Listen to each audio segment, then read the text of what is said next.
ka bang oras? Maya-maya pa yung club practice ko. Yung kanina, paano to? Nakakahiya. Lahat ng sinabi ko nakakahiya. Ugh. Pasensya na sa mga nasabi ko sa'yo. Ayos lang. Kanina kasi, nagulat ako kung bakit may alam ka sa nangyari sa akin nung nasa junior high pa ako. Baka kasi nalaman mo yun kay Igarashi. Kasi kung ganun, maiinis ako. Pero sinabi sa akin ni Yota nung lunch break na mali lang ang intindi ko. Hiyota? Pumuntang banyo? Ay, siya talaga. Marami akong mali ng pagkakaintindi. Kaya nasungitan kita.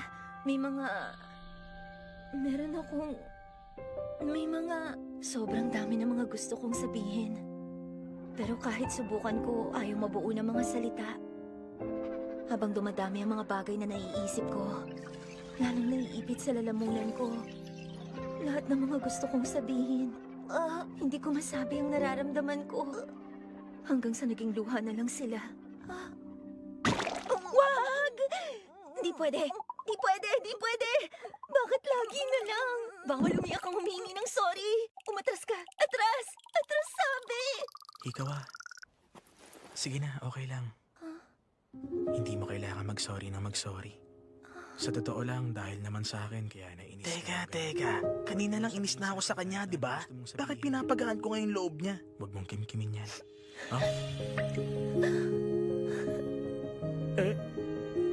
Kapag may mabait sa akin habang naiiyak ako, yung pinipigilan kong luha. Umiyak siya? Ang totoo, nagsinungaling ako nung sinabi kong di kami naging close ni Igarashi. Ang totoo, kabaliktaran. Pero ngayon hindi na kami magkasundong dalawa. Saan ba natin dadalhin to? Kakaliwa tayo tapos diretso.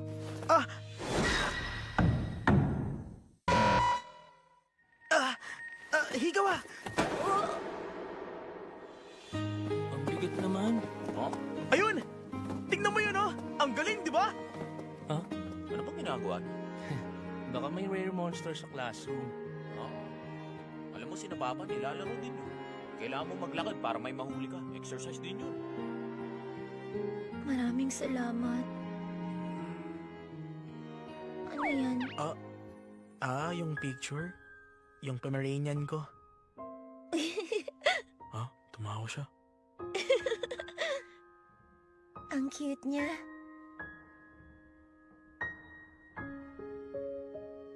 Sige, mauuna na ako sa'yo.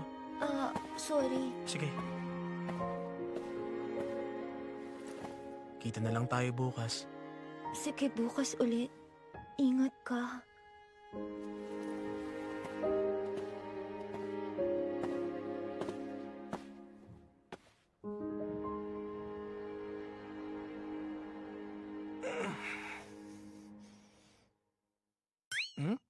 Teka, kung iisipin, ang sabi niya, hindi na raw sila okay ngayon ni Igarashi. Pero sabi ni Igarashi, may tatanong ako sa'yo, Igarashi. May kilala ka bang Hikawa? Kilala na Hikawa? Sino yun? Wala namang Hikawa ng junior high pa kami. Anong ibig sabihin nun?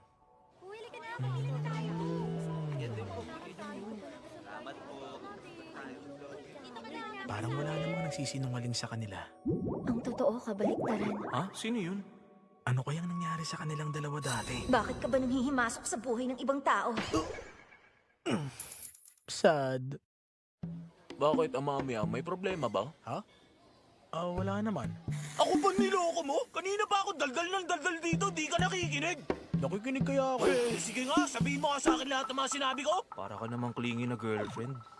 Minato, kung tutulala ka lang dyan, lalambot noodles mo. Grabe, ano bang combination yan? Pinagsasabay mo yan? Masarap kayo. Puro harina yun eh.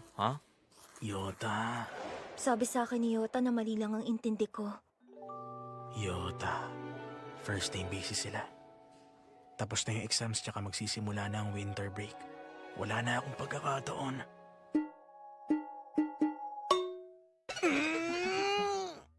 Eh ano naman kung wala? Bigla lamon, nakakatakot. Kung kausapin ko siya pag nagkita kami, ano kayang gagawin niya? Hindi kaya mailang siya sa akin? Dalayuan niya ba ulit ako tulad nung dati? Hindi ko na alam. Oh, Ha? Mamiya, ikaw pala. Kasi, Eh? ano, yung kahapon, pasensya na, umiyak ako habang humihingi ng tawad. Ay, sobrang nakakahiya yun. Hindi ako umiyak kahapon para maawa ka at patawarin mo ako agad, Hindi. Alam mo, meron naman talagang mga tao na masyadong nadadala ng emosyon nila kaya biglang bumubuhos yung luha nila. May ganun pala. Ikaw din ba, Mamiya? Ano yun? Ah? Akala mo ba hindi ko maintindihan kung bakit naiyak ka? Grabe, ang sama naman. Pero nagulat talaga ako. Hindi man halata sa itsura kong to, pero malambot ang puso ko, no? Ba't ganyan ang itsura mo?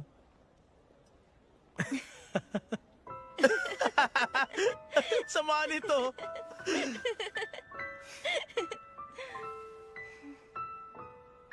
Sige.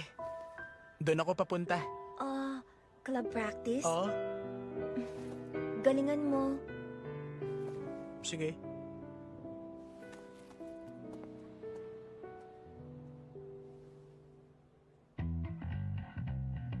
Hala. Hala.